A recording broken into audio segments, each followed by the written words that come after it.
nostalgia. Hey, Greg. I remembered, so you don't have to. We've discussed the films of Roland Emmerich before. He's tackled a wide range of scenarios like Geek Survives Destruction, Geek Survives Destruction, Geek Survives Destruction, Geek Survives Destruction, and somehow The Patriot. Well, comes from the saying we're used to it, even sick of this formula. You gotta give credit, these films knew how to market themselves.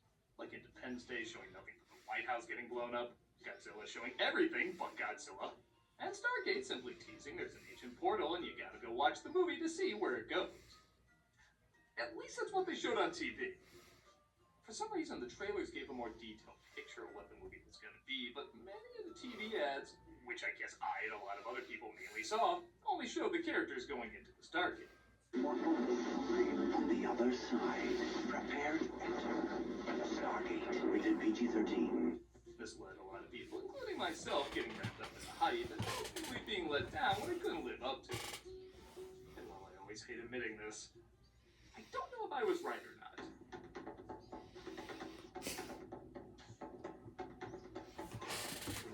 In 1994, if you went by only the TV ads, you would think Stargate is a close encounter/Abyss-style discovery drama.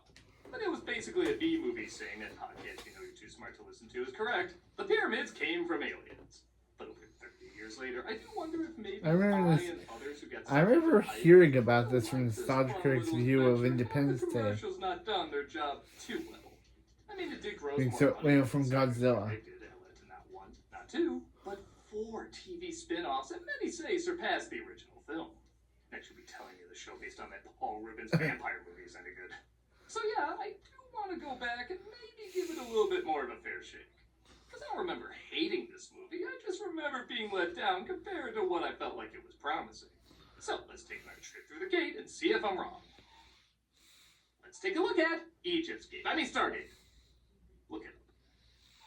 So I know I don't talk about this much, but I really am a fan of film scores, and the score in this film is freaking phenomenal. David Arnold is not a household name, but he peaked early with only his second movie, combining an epic Maurice Jarre, John Williams sound,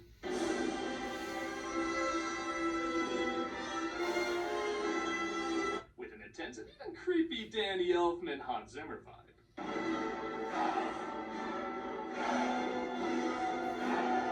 Honestly, the music is probably too good. Like, this whole opening is building up something huge. Like, what are we focusing on? Oh my god, why is that a big deal? You'll find a lot of things are probably too good for a movie like this. We open in 1928, where a discovery is made in Egypt. We found the Ark. I mean, the mosquito. We're stealing it up from Spielberg already. Oh, it's just one of Rihanna's earrings. Right. Ahead to present 31 years ago, where Dr. Daniel Jackson, played by James Spader, is making the argument that the pyramids were not made by the 4th dynasty. Well, who do you think built the pyramids? I don't have any idea who built them. Martians, perhaps. Men from Atlantis? Hey, spoilers. Point is, when they were built, Orthodox on most. He's approached by Catherine Langford, played by Vivica Linford, who says, yeah, Egyptians were lazy as dick. It was totally aliens. Will it prove that your theories are right? This is your chance. Dan Aykroyd wants you on whatever crazy shit he's hosting these days. We then cut to Colonel Jack O'Neill, played by Kurt Russell. And alright, in a movie about space pharaohs shooting lasers out of metal Q-tips, you know he's gonna bring the fun. How'd he get like that? His kid died. Accidentally shot himself.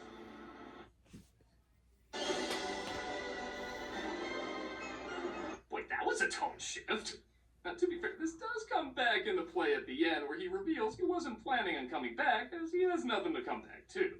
But every time I see this movie, I always forget this scene is in it, because it's referenced so little. I don't know how much it makes sense for a goofy space adventure to suddenly have... Children died, this happens. Meanwhile, Daniel was brought to translate an ancient relic and introduce you to one of many character actors that all throughout the 90s you'll say, oh, that guy. Excuse me. who the hell translated this? I did. It makes sense if you speak part dolphin. Robert Era, really? Why is the military so interested in That guy from Curb Your Enthusiasm and Young Sheldon's in this. It's brought in to take over the operation as Daniel tries to translate an unknown language. You solved in 14 days what they couldn't solve in 2 years. These figures translated were star constellations. And we'll say as the Emmerich archetypes go, this one probably handles them the best. Despite being written in his usual cartoons, trying to sound adult style. Little pyramid, two funny, neat little guys, and funny little line coming out. I just wanted to see if I could get away with drawing dick and balls in front of a general. The actors do a good job making them seem likably believable, even for such a far-fetched plot. That symbol isn't anywhere on the device. What device? Show him. They finally decide to show him exactly what he's translating, a device that apparently might be a gateway to another world. Two figures on either side with the sun directly above it. He shows them the missing symbol, but wait, they didn't recognize that after studying it for so long. Anyway, it seems they now have the finished combination, resulting in... Okay, wait. I know I just brought this up, but how long were they working on this? They couldn't solve in 2 years. 2 years, and they couldn't just go through every possible combination order? And yeah, there's a lot of symbols, it would take a while, but 2 years? That's like saying scientists studied this ancient device for decades. We'll never figure out how to get one side one color. It activates the hot tub time machine, but when a probe disappears and light sends a picture of another gate on the other side, the question remains, what is on the other side? Once on the other side, we'd have to decipher the markings on their gate to dial home. Well, I could do that. Are you sure? Positive. Daniel says he's positive he can get everyone home using the other Stargate, so they send in the military in case they need to whoop ET's ass. It's like what? They enter the Stargate through a pretty cool effect that's actually not CG. The actors just stuck their heads in water. That's kind of clever. And they teleported to the other side where Daniel is vindicated. The note. The Luxor Hotel was built by aliens. How else would you explain Carrot Top being there?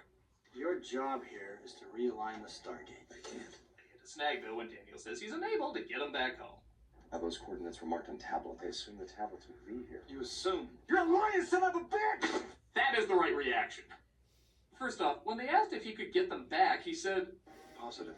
which indeed makes him a... Lying son of a bitch! Second, nobody checked how he was going to get him back or what his plan was? Wouldn't you get every little detail down or work out a plan if something went wrong? The army men in Toy Story are more prepared than this. Isn't there something you should be doing right now? Like, getting us out of here? Also the right reaction. You know, I can't believe we're stuck here. Hey, lay off. The transmitter in your head would have thrown off the signal anyway. It's okay. Daniel finds a bantha and they follow it to a nearby worksite filled with people. They see the medallion Catherine gave Daniel and confuse him for a great ruler. Yahweh Mahatu. Yanakasu. Ayakakna. Not since Reese's Pieces and E.T. has an audience said, is Fifth Avenue still a thing? Bunny way. Bunny way. He seems to win the locals over and they treat him like royalty. Well, a lot of this is old hat. The performances, again, is what keeps it lively. It's a chicken. It's He insults our chicken god, decapitate him!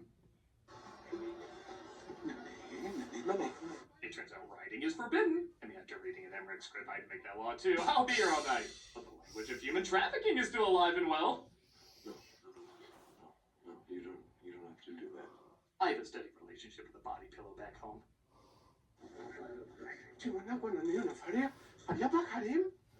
Alright, so funny story. I wasn't completely satisfied with that joke, so I called up my brother to see if he could come up with something better, and he literally just texted me a bunch of options, so here's the best ones.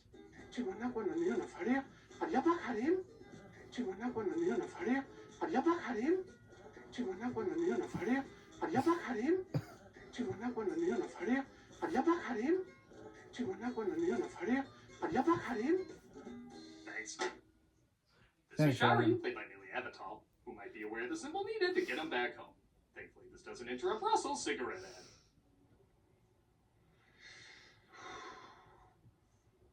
American Stargate. We're not using Flintstones, but we are using Santa Claus. No! Dangerous! Do I have to marry a fourth kid? Fourth. I'm a bad parent! Jim can't find Daniel, so he tries asking the natives, who aren't much help. He's got like long hair that comes down. No, wears glasses so he can see. Sneezes. He was a mannequin, movie meant for... Pa! Pa, pa, pa! Chicken man, you got it. His kid still shot himself. See, doesn't that feel weird in this? They figured out where he went, and he not only found the plaque he was searching for, but he also learned about their history. A traveler from distant stars escaped from a dying world looking for a way to extend his own life. Actually, it reads all characters appearing in this work are fictional. Any resemblance to a coherent plot is purely coincidental. He realized within a human body he had a chance for a new life. He says an alien named Rob possessed the body of a boy and convinced the villagers that he was their god, forcing them to mine for a mineral that gives him eternal life. He used the Stargate back on Earth for uprising, and the Stargate was buried there. Fearful of a rebellion here, Ra outlawed reading and writing. Cool. What's Earth's reason for forgetting? Well, dinosaurs started eating the survivors, and then Vampire Jesus... What the hell am I listening to? The seventh symbol is worn off the plaque, though, and things get worse when they realize back at the Stargate they have company that teleport via onion rings. Oh my god, he's kind of adorable! They take our hero's prisoner as Ra is revealed to be Dill from The Crying Game, played by Jay Davidson. A choice, to say the least, as this is literally the only other movie he's been in, so it's pretty hard not to think back to Crying Game. But I guess in a strange way, I can see him as a pampered ruler who's also an intimidating threat. Also, say, I am Shazam! Wait. Kissing. Ha! Joke's on you, I already had practice with my kid at home! Daniel is shot, but Ra has a device that can easily bring people back to life.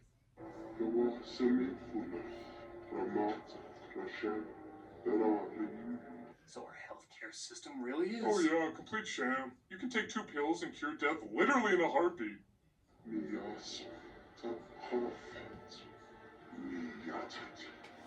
Ra forces him to execute his friends in front of the villagers, but it looks like Jack's words to the kids about staying away from guns didn't exactly sink in.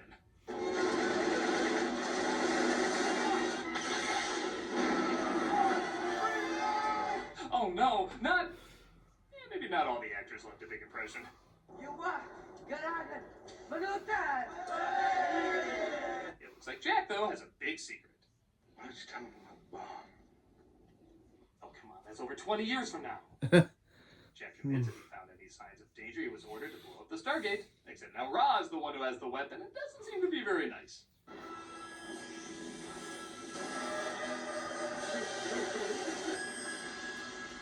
I would advise not getting killed by him. His nails trap the souls of his victims. Ra plans to use the minerals to make the bomb even more powerful and send it through the Stargate, destroying everybody on the other side. Oh, and I guess these two are in I Am now?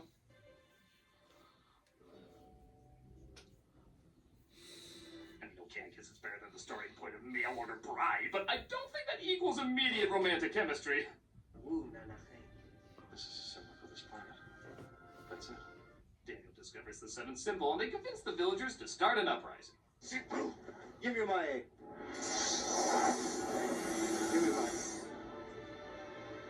You call that an extremist? He'd have a lot more denial built up. If that happened here, there'd be 20 YouTube videos in one day debunking what was debunked.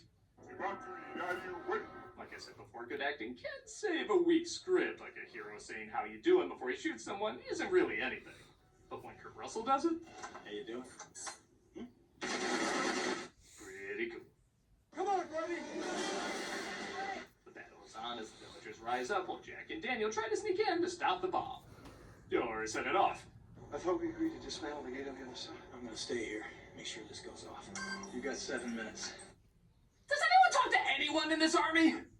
There's top secret, and then there's my orders are so classified, even I don't know them. Again, what if something goes wrong, like your girlfriend gets shot? What are you doing? Yes, wait for me.